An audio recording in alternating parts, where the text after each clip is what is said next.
Okay, so I'm going to be looking at the outline plus the textbook. I can give you a point of reference that on the outline I gave you were on ideas and writings that contribute to the American Revolution. And so today we're going to be covering republicanism, mercantilism, no taxation without representation, and then two primary sources, common sense and the American crisis, and that's going to be your homework for today and into this weekend. All right. Now, for regulars, you only get one, and honors, you get two, because you're special. All right. All right, so let's talk about ideas and writings. Everything in life, especially movements and revolutions and things that make things go, are connected to ideas. Okay, ideas are really super important, and the American Revolution is no exception to that.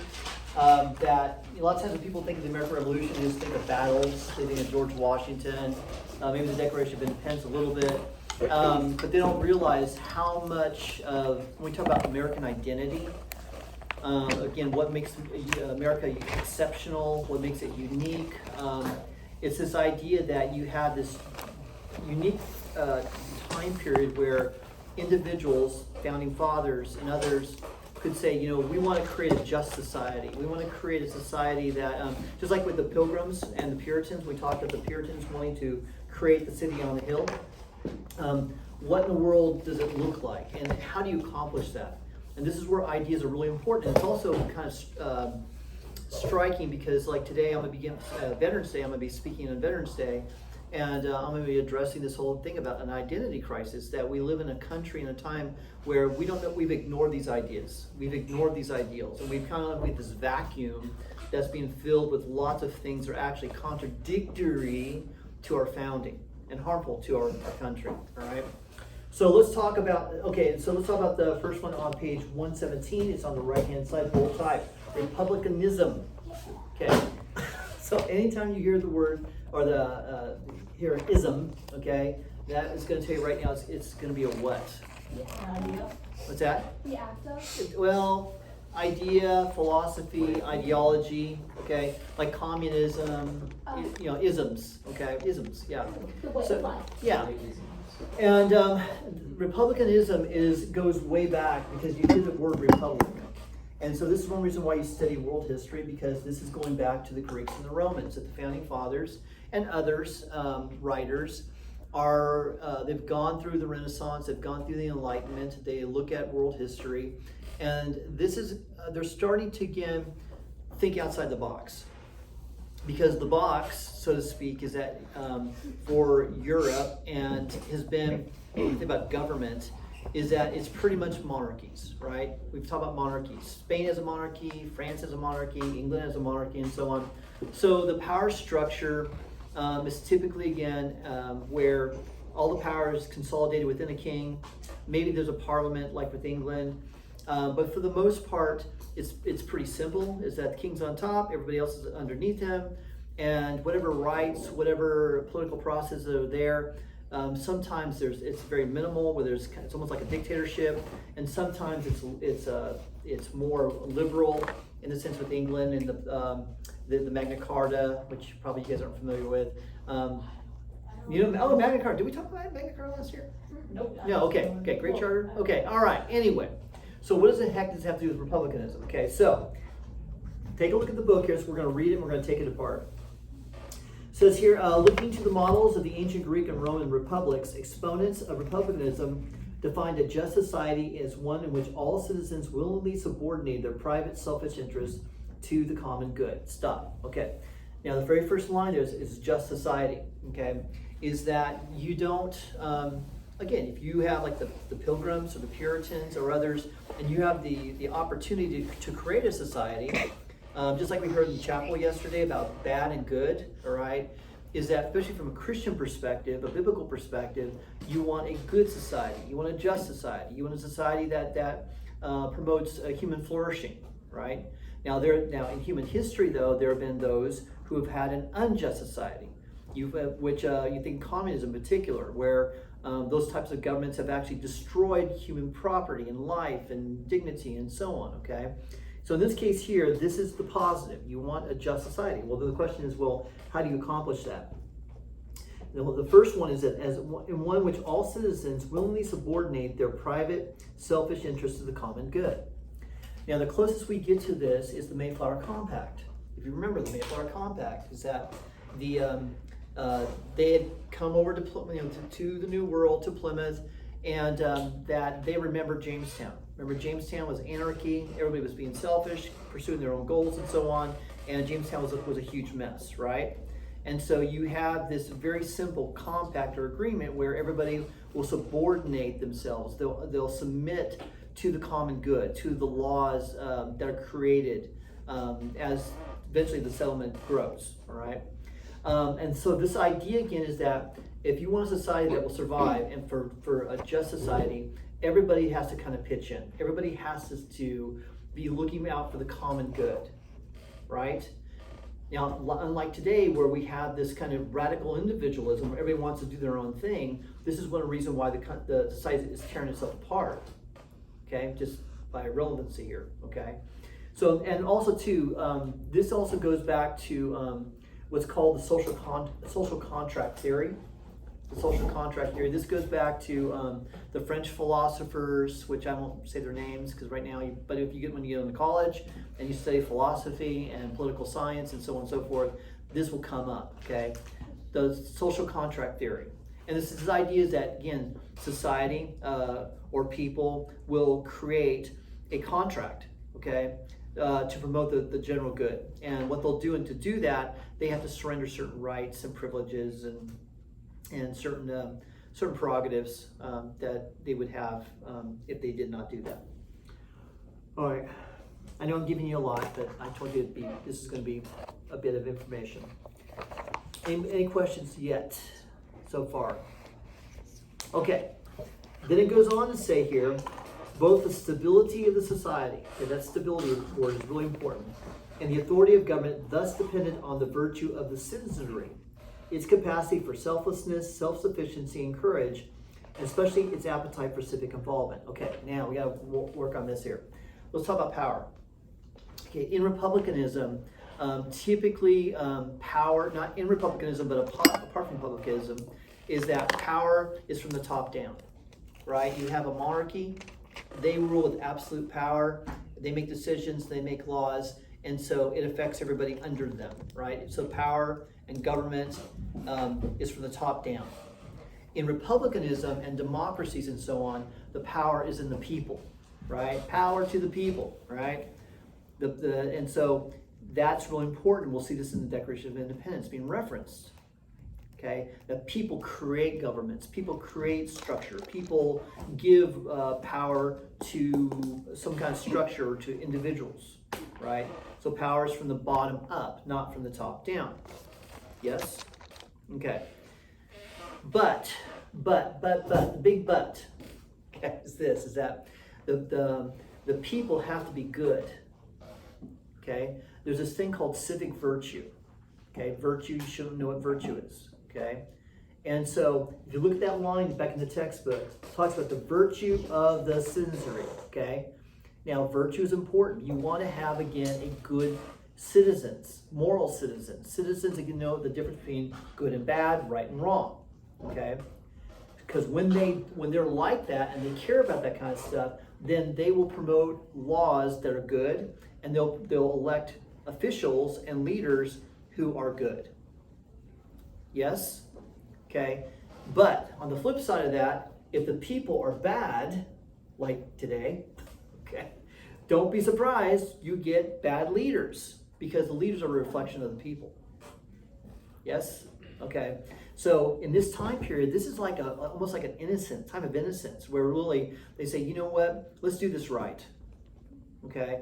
And so republicanism encapsulates this. It includes a lot of different concepts that you're going to see in the Declaration of Independence, you're going to see in Common Sense.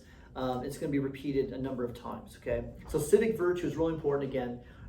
Are you a good citizen? Are you a moral person? Are you virtuous? And if you are, and if you understand your role to play in society, then you're going to be involved in a political process that's healthy. Okay? That's the idea. All right. having said all that, let's flip it on over to the next page to mercantilism. Mercantilism. That's where the bold type word is on page 118 on the right-hand side, very top. Now, in the word itself, besides the ism, okay, you see the word mercantile, okay? In the old westerns, okay, if you ever see the signs in the stores, they're not stores. They don't say grocery store, okay? They say mercantile. You ever notice that? Little House on the Prairie, you watch those kind of shows? It's the mercantile, okay? The word merchant is in the word, okay? Yes, okay, now we're cooking. All right, so this is I've never heard of mercantile. well, if you're going to like these old time places, you'll see it, mercantile. And you go, well, what's a mercantile? It's a store. Have you Okay, been yeah. to a mercantile? I'm sorry? Have you been to a mercantile? I am a mercantile. Yes, okay, yes. Yes. Or you were. Yeah, I was, yeah.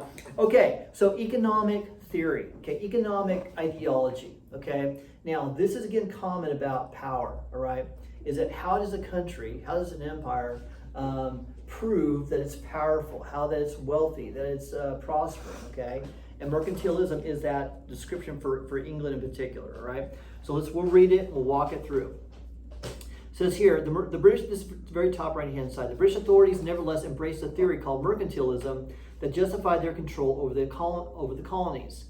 Mercantilists believed that wealth was power and that a country's economic wealth could be measured by the amount of gold or silver in its treasury. To amass silver or gold, a country needed to export more than it imported.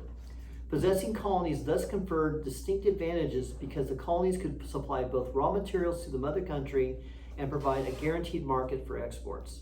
Okay, now I'll just say right now, that paragraph and the next paragraph I'm going to read are really important for the quiz and test, okay?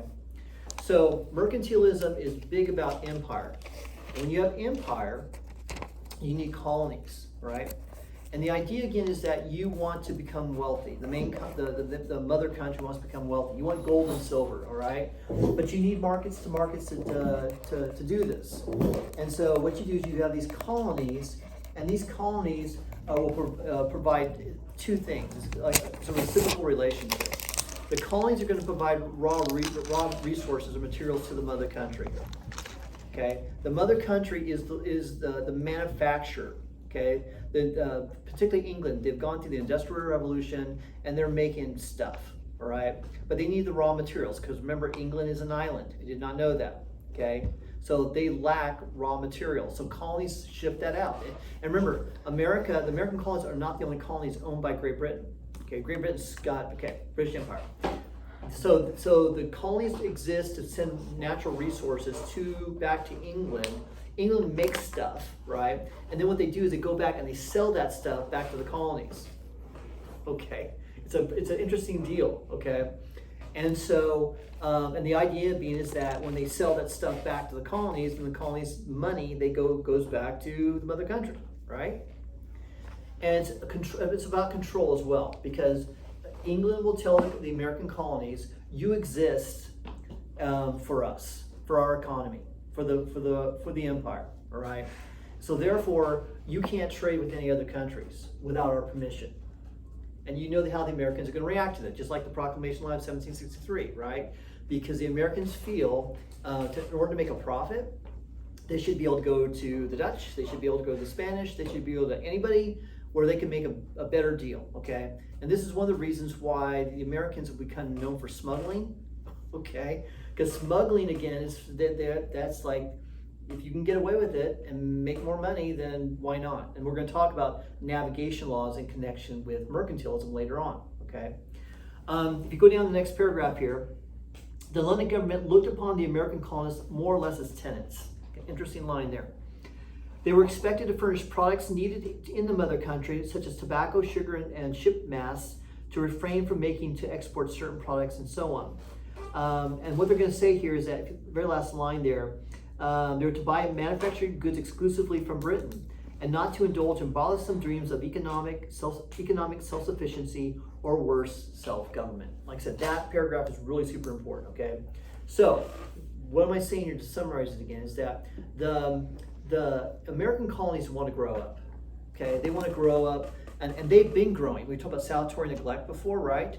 Where the government basically has had been hands-off on the colonies, and the colonies have learned how to govern themselves, how to produce their own industries, how to grow economically, and in lots of other different ways. They've gone through the Great Awakening, and the mercantilism is all about control and preventing the colonies to economically grow up. So, for example, if I want to produce pots and pans, okay?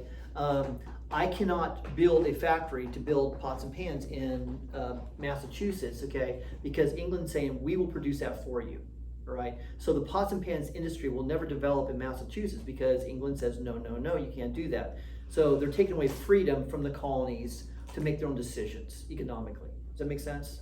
Okay, all right, so make sure you go back and read that again, get a pretty good handle on that, because it's going to be another one of the beefs of the American colonies against the tyranny of the mother country, England, and saying, you know, no, we need to grow up and we want to make our own decisions here. All right, next line, there's no taxation without representation. You know, this is the, if anybody knows anything about the American Revolution, that's the one it's been burned in the brain, okay? And you already know taxes, taxes, taxes. When we get to the events that take place, you'll see again, you know, sugar tax, this tax, that tax everywhere. And it's all connected to the French and Indian War initially, right? And so the Americans are going to protest against that because they'll say that, you know, the American colonies don't have representation in the mother country, England, the parliament, and therefore we're being forced to pay these taxes, and that's not fair. That's not right. All right, that's pretty easy to understand, right? I see heads nodding, so I'm gonna take that as a yes. All right, then I'm moving on to the next thing. Last one for today, but it's a little bit of a biggie. I need you to go all the way over to chapter 8. Chapter 8, and we're going to take a look-see at Thomas Paine. And he starts on page 137, and it goes actually all the way to 140, okay? But I'm going to summarize Thomas Paine, all right? Okay, they have a picture of Thomas Paine in 139. Anyone ever heard of Thomas Paine before? Mm-hmm. Okay, Griffin, how'd you hear about Thomas Paine? Is he the one that went to the forest? Went into the forest? No, that's a different guy. I know He's you're Common Common Sense. Sense. He did Common Sense, yeah. Okay, so Common Sense, Thomas Paine.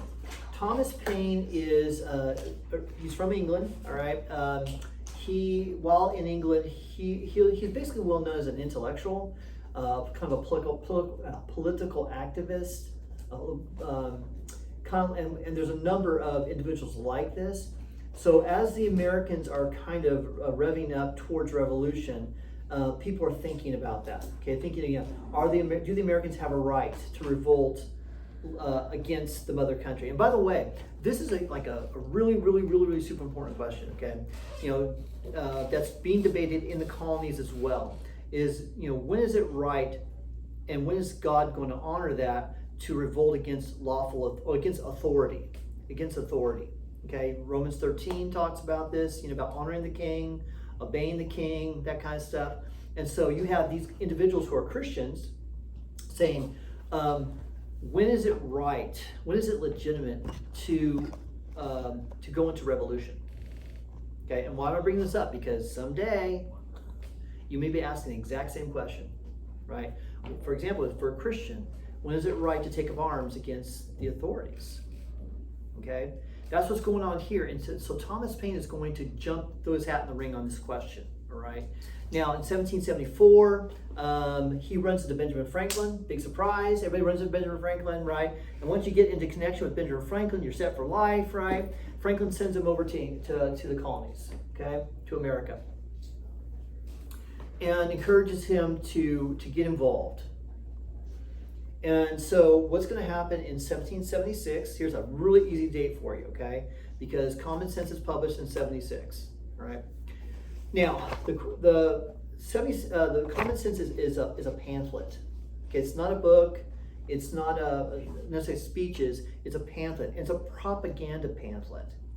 Okay, what I mean by propaganda is that, you know, as we are thinking about declaring independence from Great Britain, this is a huge moment, Okay, huge moment. Okay, you got to feel the drama of that. Okay, to declare independence from the mother country. It's like divorcing your parents, kind of thing. Okay, and so and you can get killed if you fail. All right, so so in this case here, the founding fathers, you think of Washington, Jefferson, John Adams, and so on, they've been thinking about this question for a long time. They're the Sons of Liberty, they're the Patriots, right?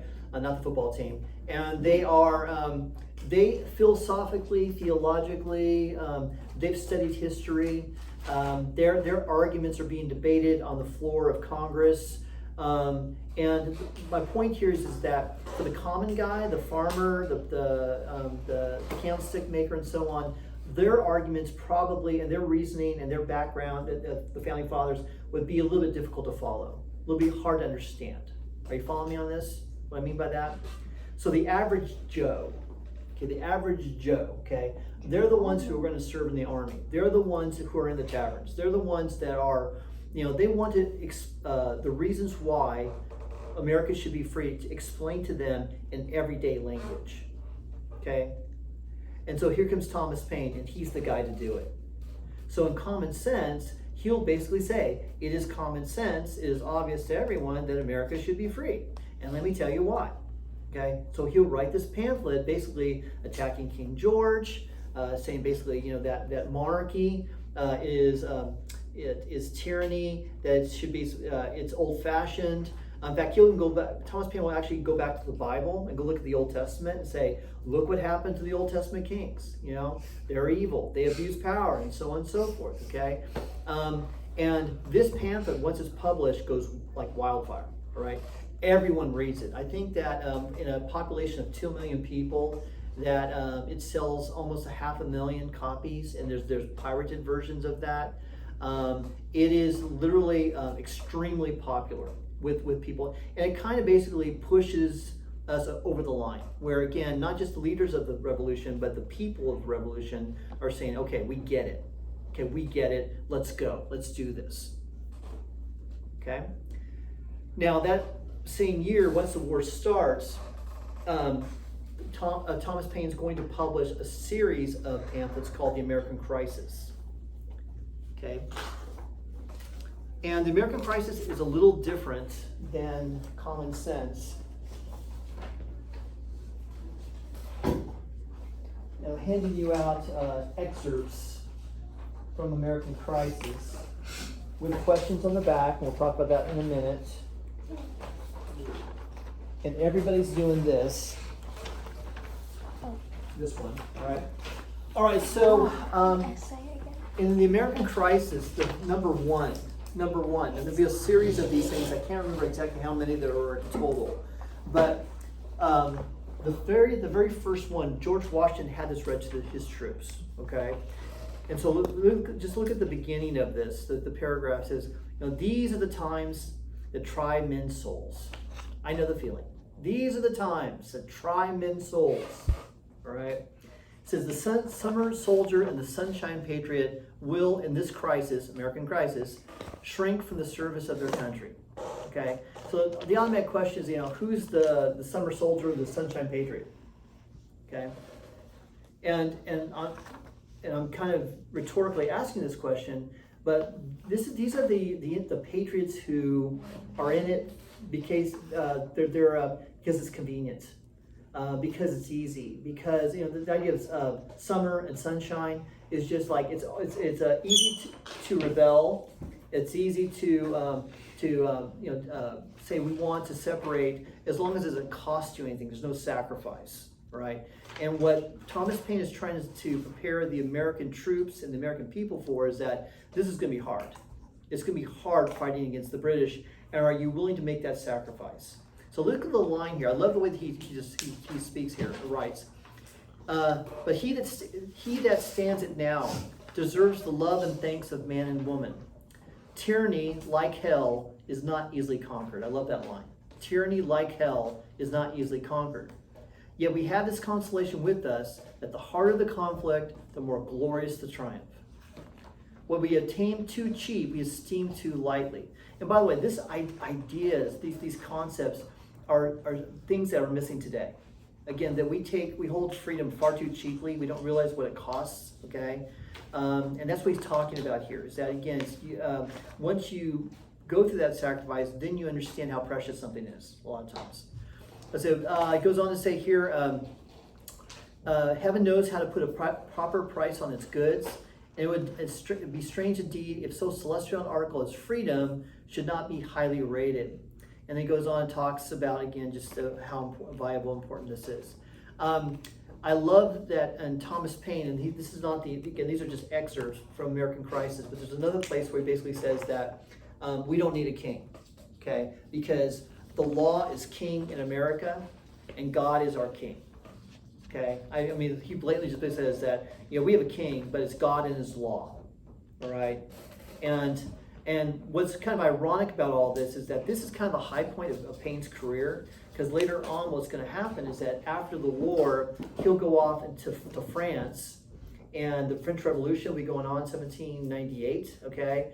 And he'll actually start working with the French, the French Revolution, right? He gets on the wrong side and gets arrested, and he's going to be executed. And through his little slip up, and while he's waiting execution, he gets really angry and bitter and mad. And what he's been doing is he's writing, and he writes really nasty, not letters, but writings against the British, because the British are basically fighting against the French still. And then on top of that, he starts writing stuff about George Washington. Okay, and basically badmouths Washington, because he feels like Washington left him in the prison and didn't do anything really to let him get released. And so he just goes off on Washington and just says, Washington, you're incompetent, you're a jerk, you're a hypocrite, blah, blah, blah. So that, number one, black mark against the father of our country, right?